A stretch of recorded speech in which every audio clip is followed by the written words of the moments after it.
Denis Ichaso, consejero de Vivienda del Gobierno vasco. Buenas noches, Gabón. Gabón Aimar, buenas Y noches. muy importante esto que nos acaba de contar Eva, de que el representante de la Comisión Europea ha avalado el concepto de zonas tensionadas, que esto es un debate que tenemos abierto en España. Aquí el Partido Popular, que gobierna 2/3 partes de España, no está a favor de las zonas tensionadas. Acabamos de escuchar al representante de la Comisión Europea diciendo adelante con las zonas tensionadas. Ha sido todo un titular y lo ha dicho además a un mes escaso de que la Comisión Europea presente el nuevo plan por primera vez, porque es la primera vez que la Comisión Europea decide entrar en esta materia, que siempre se ha entendido forma parte de las competencias de los Estados.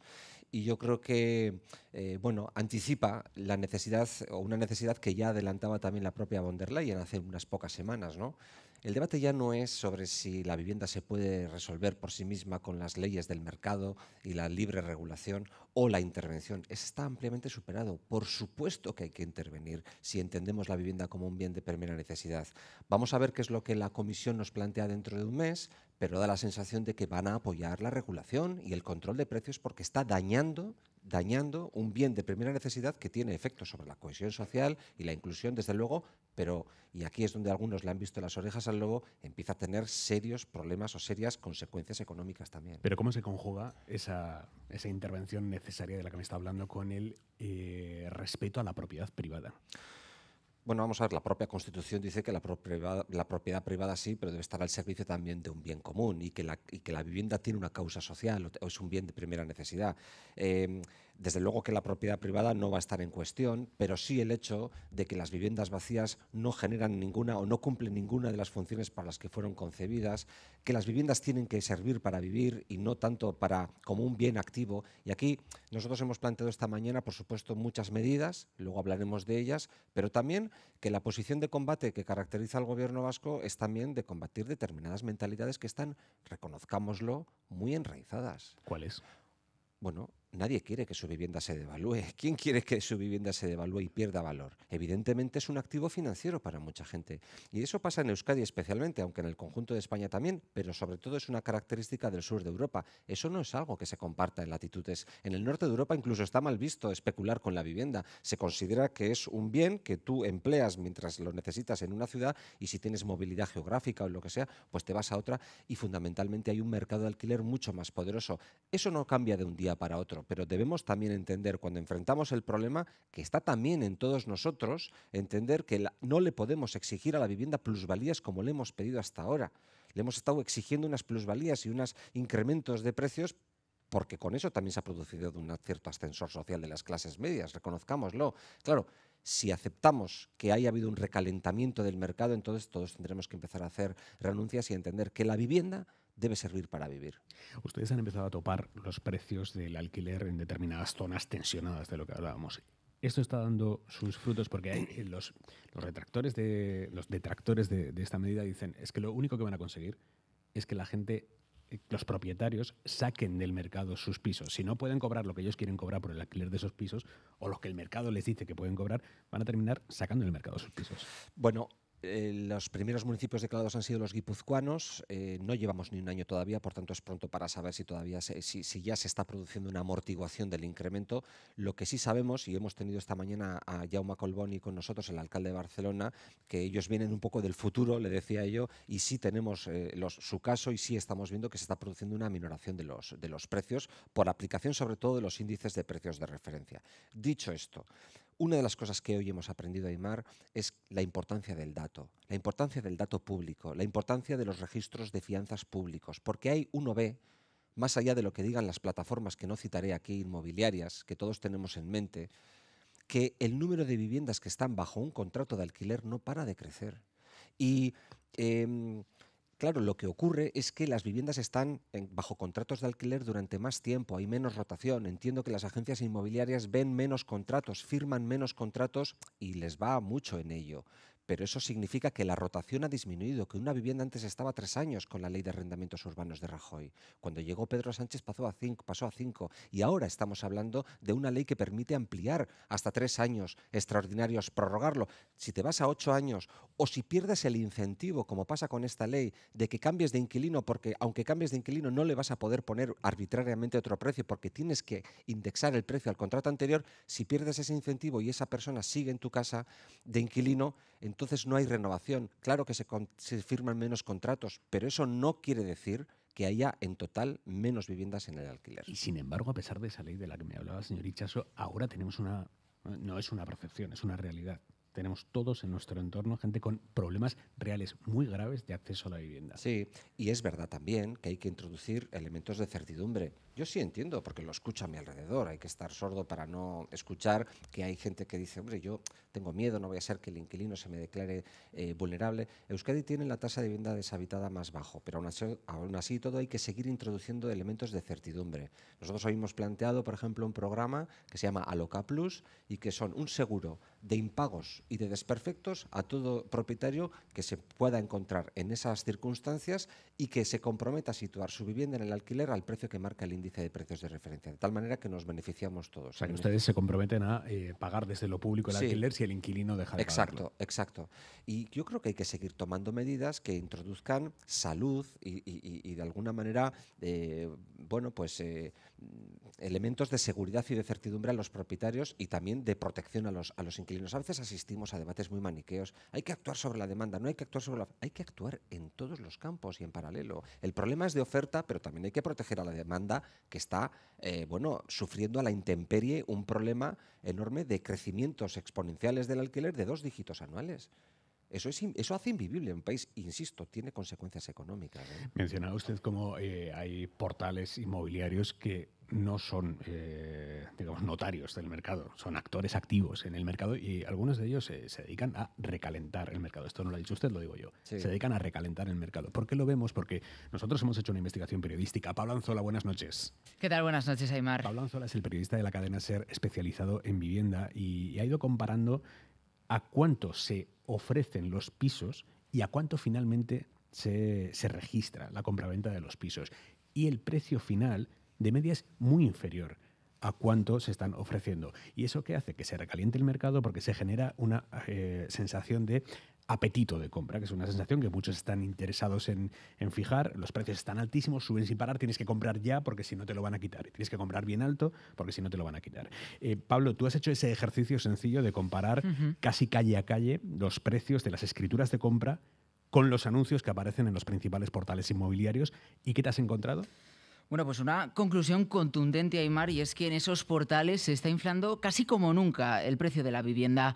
En concreto, la diferencia ahora mismo entre lo que se pide por un piso y lo que se paga en realidad es casi del 45%, exactamente un 43,1%. Hemos buceado en los datos y mientras la media del metro cuadrado que recogen los notarios, es decir, esas escrituras que comentabas, es de 1.866 euros en el conjunto de España, bueno, pues esa cifra se dispara por encima de los 2.600 cuando miramos los anuncios de Idealista y de Fotocasa. Es decir, hablamos de una diferencia del 43% en total por metro cuadrado de 800 euros. Aquí el problema es que la población recibimos muchos impactos cada trimestre de distintas fuentes de que hablan de la subida del precio de la vivienda, ¿no?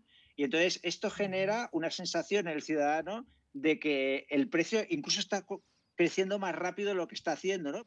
Bueno, José García Montalvo es catedrático de la Pompeu Fabra. Es algo así, nos dice, como un espejismo en el escaparate inmobiliario que puede tener consecuencias, dicen él y otros expertos, no solo porque alimenta esa espiral de precios en plena crisis de acceso, sino también porque habitualmente son estos datos privados de los grandes portales los que por su capilaridad y también por su inmediatez se utilizan muchas veces para elaborar informes de peso o incluso para articular políticas públicas. Pablo, si ampliamos el zoom en ese mapa general que dibujas, ¿esto está pasando igual en las grandes capitales que en las ciudades pequeñas o dónde se está notando más? Bueno, lo cierto, Aimar, es que esta especie de burbuja que se está alimentando a través de los portales inmobiliarios es muy, muy diferente a lo largo y ancho de España. En Barcelona y en Madrid, dos de las ciudades, lo sabemos, ya más caras, más tensas, esa diferencia es cierto que se acorta. Hablamos de una brecha de en torno al 16% en el primer caso y de un 26% en el segundo. Donde es más evidente, sin embargo, es en otros puntos tradicionalmente sí caldeados, puntos turísticos como Canarias o la Comunidad Valenciana, donde los precios en los portales están están inflando hasta un 55% el precio, el valor al que se están cerrando después las operaciones. Extremadura llama también la atención porque es, por cierto, la región que lidera esa brecha. Los precios en esa comunidad se están ofertando ahora mismo un 64% por encima del valor que finalmente están recogiendo los notarios. Pablo, ¿y aquí dónde estamos? En San Sebastián. ¿Has mirado y cuál es esa brecha entre lo que ofertan los portales inmobiliarios y lo que finalmente se firma en la compraventa, en las escrituras? Sí, Aimar, bueno, pues en San Sebastián esa brecha es del 17%, cerquita de ahí en Pamplona solo del 2%, así que cerca las expectativas de los vendedores sí se están ajustando al precio real. Y por cierto, una curiosidad, porque hemos mirado también el punto exacto en el que estáis hoy, es una, por cierto, de las excepciones en el mapa, porque en ese código postal, en el 20.012, si no me equivoco, en Donosti, los portales están pidiendo ahora mismo un 1% menos del precio final de compra. Hablamos, eso sí, de 5.600 euros por metro cuadrado, aunque, como digo, ese precio está por debajo, pero es una de las muy, muy pocas excepciones en nuestro país. Pablo, hablamos de mercado recalentado por los portales. Claro, has hablado con los portales y ellos te dicen, nosotros no recalentamos nada, son los propietarios que se anuncian aquí. Sí, eso es. Es cierto que los portales, hay que recordarlo, solo intermedian en todo esto porque es el vendedor el que fija el precio de salida, pero en todo caso nosotros hemos preguntado a Fotocasa y a Idealista por esta brecha y nos dicen básicamente tres cosas que ahora vamos también a comentar. Primero, que las dos muestras que estamos comparando son ligeramente diferentes. Dicen que los precios de los portales suelen ser más altos porque mantienen durante mucho tiempo los pisos más caros, los pisos que no se venden. Segundo, que los precios terminan bajando en las escrituras porque se negocian entre medias. En todo caso, estos expertos con los que hemos hablado nos insisten en que el poder de negociación, desde luego, no es tan potente como para poder explicar una brecha de casi el 45%. Y tercero, nos dicen que hay algo así como un decalaje temporal entre un dato y el otro. Dicen que las notarías van con unos meses de retraso. Sin embargo, si fuera así, Aimar, lo cierto es que llevaríamos mucho tiempo viendo incrementos trimestrales a tasas de doble dígito que de momento no se han dado. Anzola, gracias. Buenas noches. Hasta luego, Aimar. ¿Qué le sugieren estos datos, consejero? Pues de entrada, enhorabuena, Pablo, por este trabajo. Esto en lo que tiene que ver con la compra, pero también pasa en el alquiler.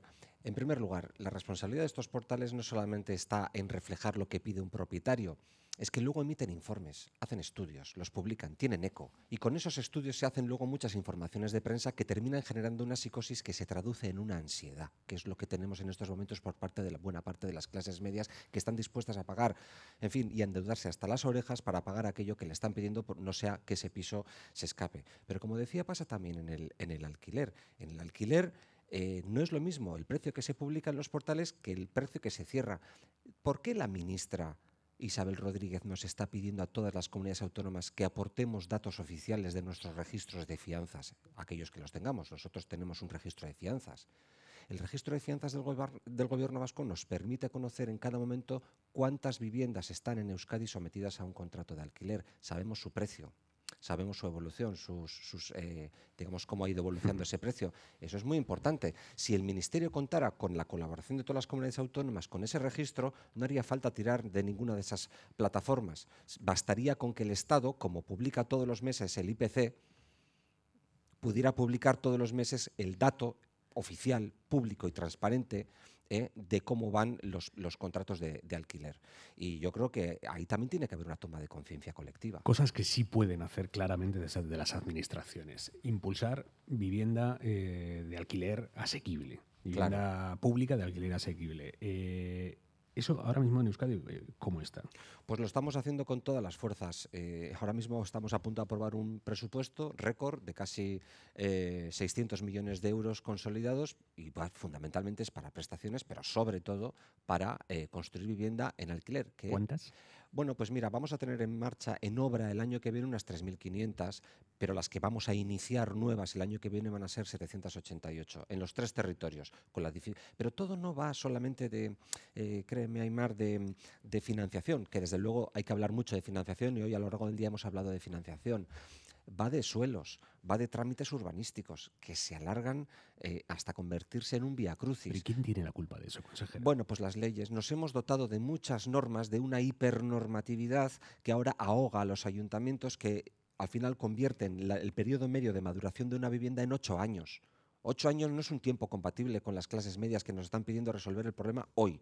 Por tanto, ley de medidas urgentes, Parlamento Vasco, el mes que viene modificamos la ley vasca de suelo, la ley vasca de administración ambiental, la de suelos contaminados, la de turismo, la de vivienda, de una tacada, porque queremos reducir en un 50% los plazos para que esto sea vivible. Consejero, hay una cuestión muy delicada, se lo digo ya así, y seguro que usted ha escuchado esta queja más de una vez. Y se puede ver racismo en ella, pero es una queja que está en la calle, que es la poca vivienda pública de precios asequibles se la terminan quedando la comunidad inmigrante, que es verdad que tiene unos ratios de necesidad, de pobreza altísimos y por lo tanto terminan quedándose, entienda la palabra, con esa vivienda pública a precios asequibles. Y la gente dice, ¿y a nosotros que somos de aquí, qué? Eso se escucha y no se puede soslayar. Y hay que enfrentarlo.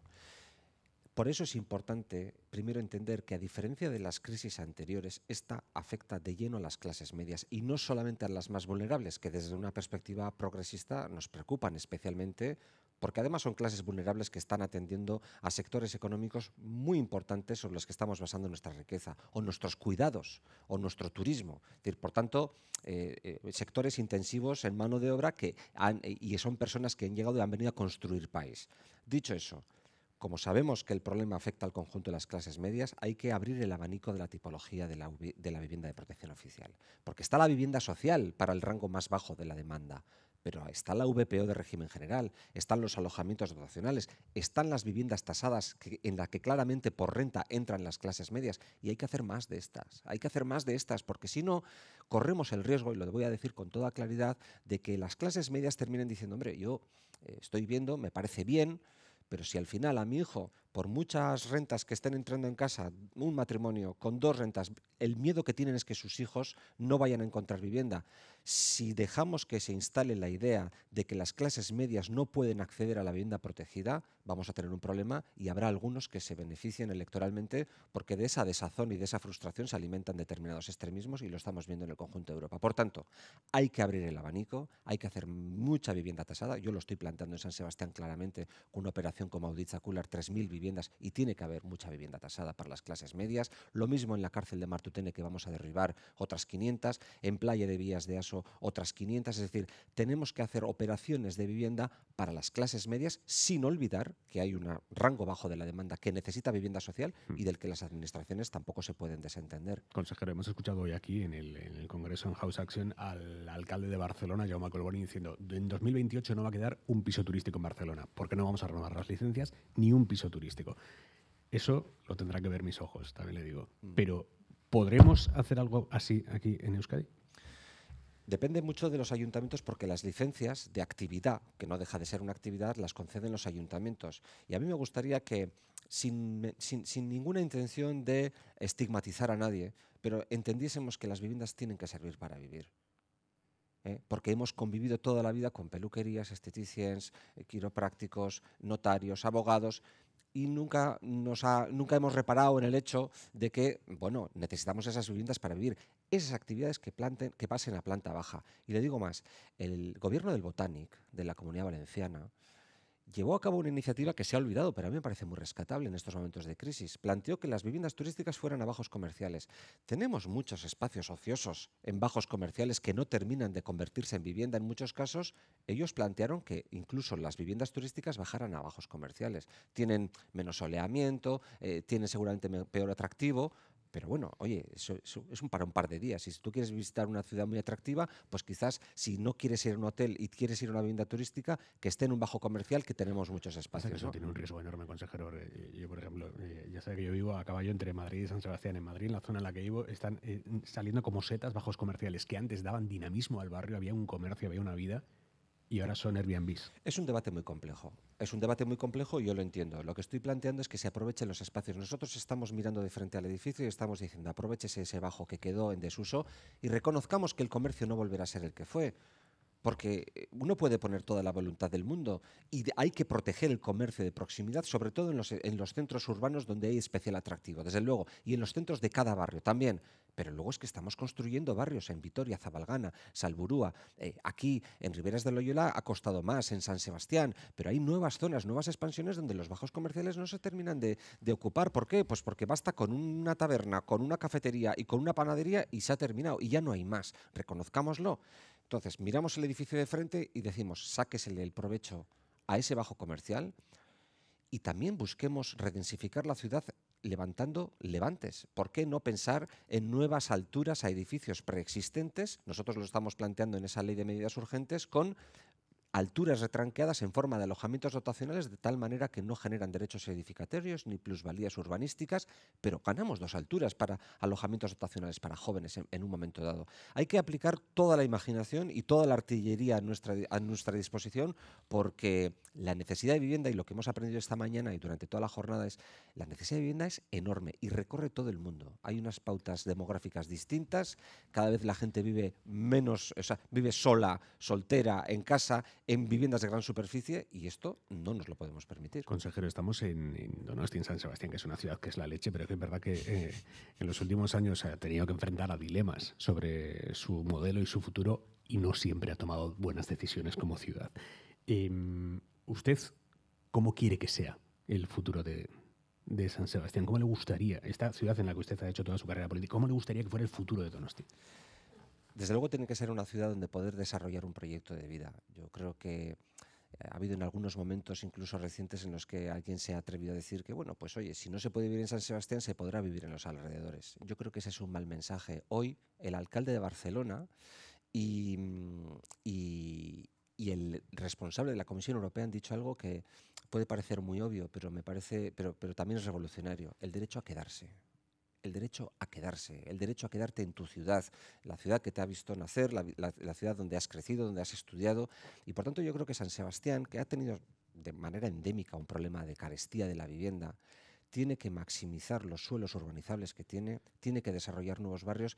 San Sebastián ha sido siempre un desarrollo urbano antiguo. El antiguo, digamos, Ventaverri ha sido la expansión del antiguo, Enchaurrondo Berri ha sido la expansión de Enchaurrondo, el nuevo Gros, Amara nuevo, han sido expansiones y nuevos ensanches de barrios anteriores, y se ha demostrado que han beneficiado al barrio preexistente. No tenemos que tener miedo. En Alza, que es un barrio en una colina, en alto, se pueden hacer 3.000 viviendas, incluido también desarrollos de polígonos económicos, de tal manera que haya una mixtura de usos. Se puede hacer, lo están haciendo en Europa en muchos sitios. No hay que tener miedo, hay que ser ambiciosos. En los cuarteles de Loyola, que se acaban de comprar por el ayuntamiento, en la antigua cárcel de Martutene, hay espacios donde poder hacer vivienda, y de lo que se trata es de hacerlo.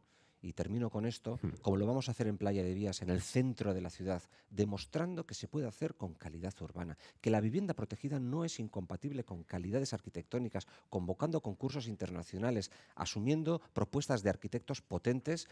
Dentro de una semana vamos a ir a Burdeos, también vendrán algunos periodistas, y vamos a demostrar desarrollos residenciales de más de 5.000 viviendas con una calidad exquisita, fantástica, con unos parques urbanos, equipamientos de proximidad, transportes de alta capacidad. En fin, yo creo que todo eso requiere de ambición y de tener claro cuál es el problema. Habrá mucha gente que nos esté escuchando desde el resto de España que esté diciendo, no entiendo ni una palabra de los nombres de barrios que está diciendo, pero al mismo tiempo está hablando de mi ciudad, porque Claro al que final sí, este dilema es el que está atravesando ahora mismo el país entero, y sobre el que se va a jugar mucho del ciclo electoral que está por delante, consejero. Esta va a ser la pregunta. ¿Tengo casa o no tengo casa? Es el tema, es el tema. Este y el de la seguridad también. Y el de la seguridad también, pero el de la vivienda. El otro día venía un artículo en El País, supongo que lo leeríais, sobre Mandami, lo que ha pasado en Nueva York, las promesas de la bajada de rentas y cómo en toda Europa está recorriendo este asunto en los debates electorales. Yo estoy convencido que va a ser el tema. Y ahí voy a decir una cosa.